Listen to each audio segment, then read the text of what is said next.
Y bueno, en otros temas, hoy les traemos cómo hacer esas presentaciones exitosas. Sabemos que hablar en público es todo un reto para muchas personas, pero quizás con estas herramientas estamos completamente seguros que les vamos a ayudar a poder que este mensaje llegue a las personas correctas y que por supuesto la atención esté en ustedes. Para eso tenemos acá a Alan Loría, que es coach empresarial y corporativo, que nos acompaña y nos viene a dar todas estas herramientas. Le damos la bienvenida. Alan, ¿cómo estás? Gracias, Griselda, todo bien, gracias a Dios. ¿Y ustedes qué tal? Muy bien, gracias, Alan. Y es que hablar en público es todo un reto para muchos.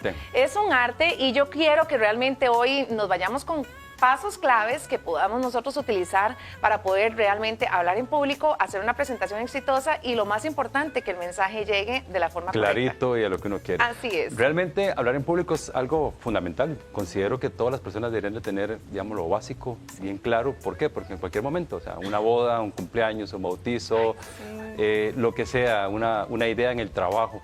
Y me gusta empezar explicando que siempre estamos hablando en público.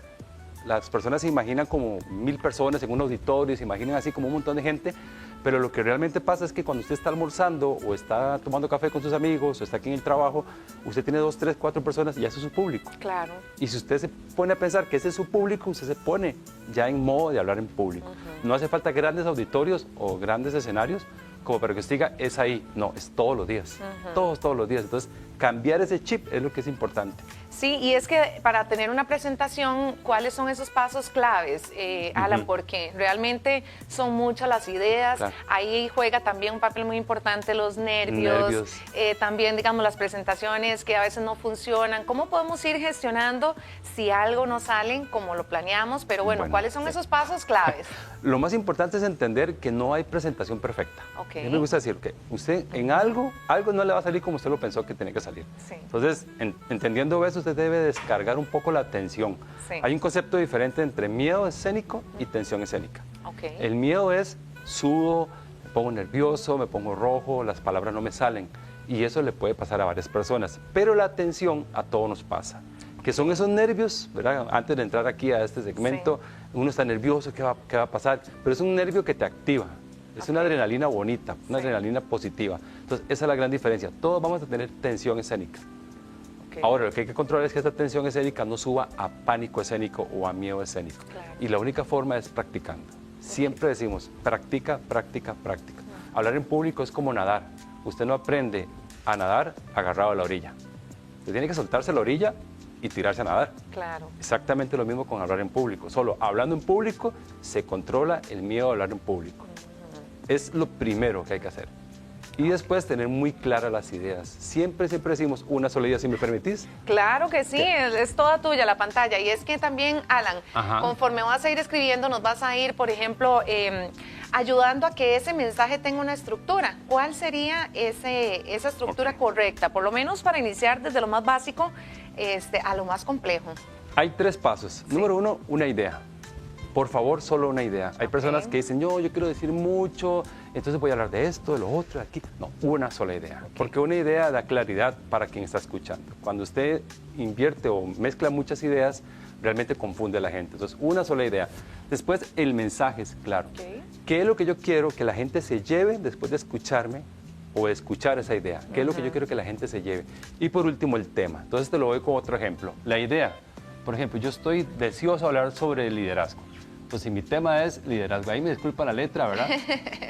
Pero bueno. Ahí lo entendemos. Esa es la idea. La idea es hablar de liderazgo. Correcto. El mensaje puede ser que digamos que el liderazgo, para hacerlo breve, es positivo para la vida.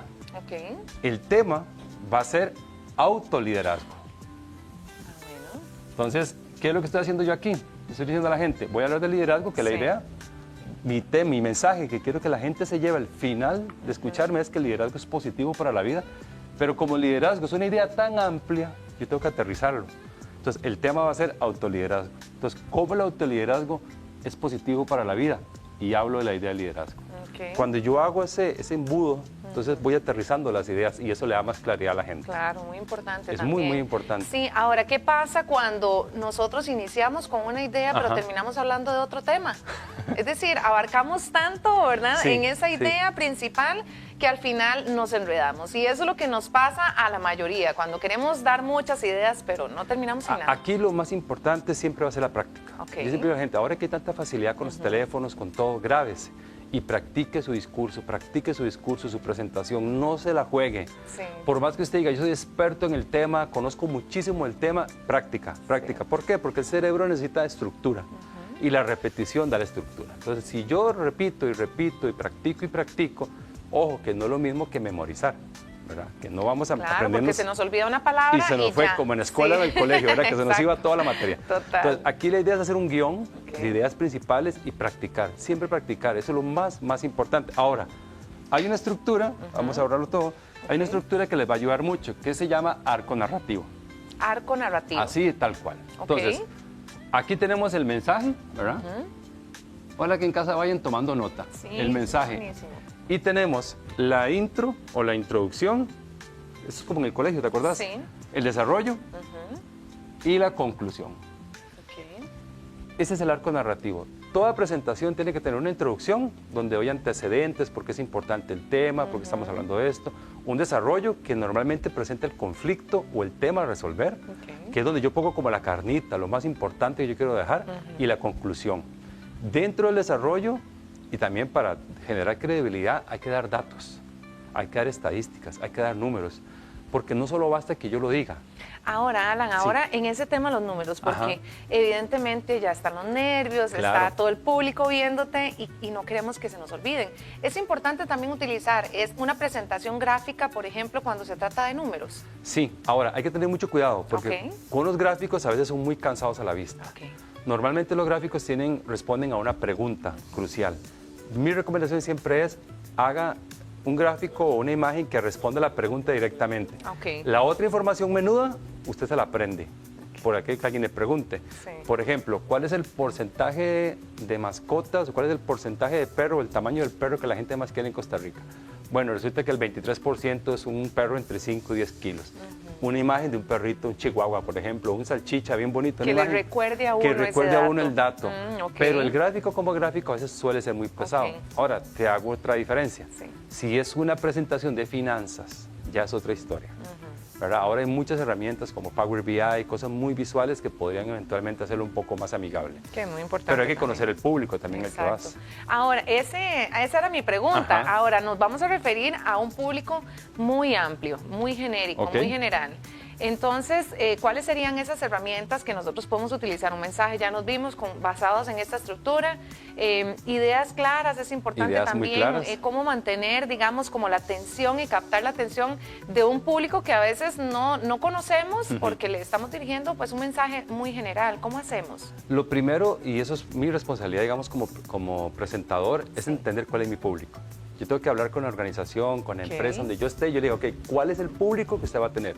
¿Cuántas mujeres, cuántos hombres, las edades, los grados académicos, los puestos digamos, si es una empresa, en qué puestos están? Porque necesito entender la diversidad que tengo sentada ahí al frente. Entonces, si a mí me dicen, bueno, no, Alan, la mayoría es gente de nivel operativo. Ok, entonces yo tengo que adecuar mi discurso, tanto en palabras como en enfoques, a la mayoría de gente, para no caer muy técnico, porque a veces hay gente que se pone muy técnica y el público no es técnico, porque no es especialista en el tema. O muy informal y el público es muy técnico. Entonces, lo más importante es hacer un sondeo rápido con la organización, de entender cuál es mi público. Una vez que yo estoy ahí, una de las cosas muy importantes que ahora hablábamos antes es cómo empiezo, ¿verdad? Que el empezar es muy importante. Puedo empezar con una pregunta, puedo empezar con una anécdota, pero cuando empiezo con una pregunta, tengo que hacer una pregunta de respuesta corta, sí o no, o levante la mano, ¿quién? Porque si yo empiezo con una pregunta muy filosófica, desconecto. Que yo te diga, ¿y cuál es el sentido de su vida? ¿Por qué me está todo el mundo callado y uno dice, ¿y ahora qué dije? ¿Por qué me están preguntando esto a las 10 de la mañana? O sea, exacto. Entonces, más fácil es, ¿quién de aquí tuvo problemas con el tráfico el día de hoy? Levante la mano. Yo. Entonces, si el tema es el tráfico. O ¿quién de aquí está casado? Yo. ¿Quién de aquí tiene hijos? Levante la mano. Entonces, eso hace... Como para romper el hielo. Como para romper el hielo. Eso va a hacer que la gente esté más conectada, esté más interiorizada. Puedo usar teléfonos, por ejemplo. Levante la mano, ¿quién tiene un teléfono en la mano? Ahora tómese una foto. Entonces, puedo usar esos elementos para que la gente esté más conectada con lo que estoy diciendo. Qué bonito. Y hablando también de esa conexión con el público, ¿cómo también, Alan, qué recomendaciones nos das a la hora de gesticular? Porque es el lenguaje corporal y a la hora de gesticular y a la hora de poder nosotros seguir proyectando esa confianza al público para que realmente pues capten el mensaje y que uno tenga credibilidad, que eso es muy importante. Hay movimientos estandarizados, por ejemplo las manos hacia afuera, ¿verdad? Que generan credibilidad. El estar uno siempre, vamos, si quiero remarcar algo, puedo hacer esto, jamás voy a señalar.